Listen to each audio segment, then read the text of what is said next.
Now, what is supply? The very first thing is definition of supply.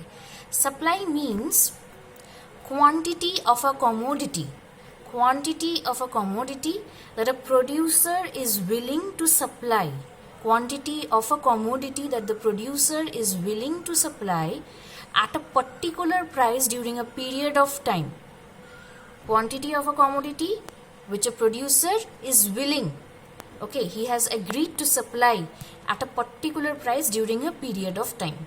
Say for example, a producer is willing to supply 400 kgs of rice at rupees 40 per kg for 1 month. Okay. Now, in supply, we talk about two concepts, that is stock and supply.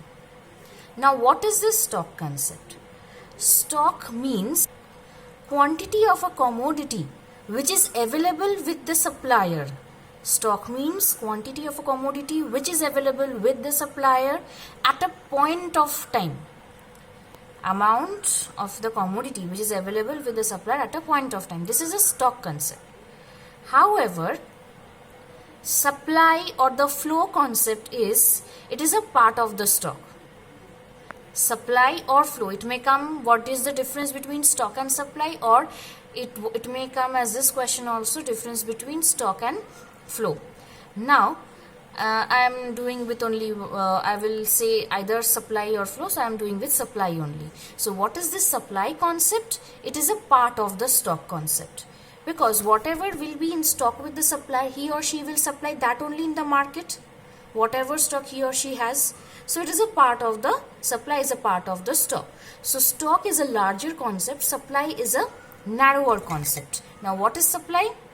It is that part of the stock which the supplier is willing to supply in the market at a particular price during a period of time. Stock is measured at a point of time, supply is measured at a period of time. Okay? Stock is a larger concept, supply is a part of the stock, and it is a narrow concept. Okay? So these are the basic difference between the two. Now, what is law of supply? Law of supply states that as the price rises, the supply of the commodity also rises. In demand, what did we study?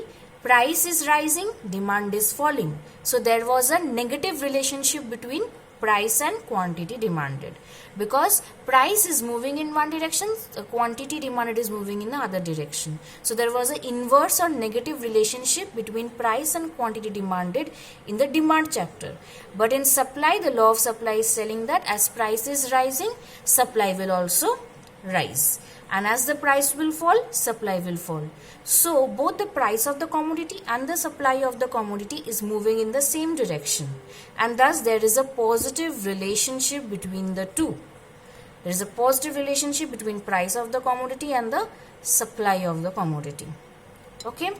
Now, in the next video, we will be coming to the concept of individual supply curve and market supply curve. Just as we studied in demand, individual demand curve and market demand curve, here also individual supply curve and the market supply curve.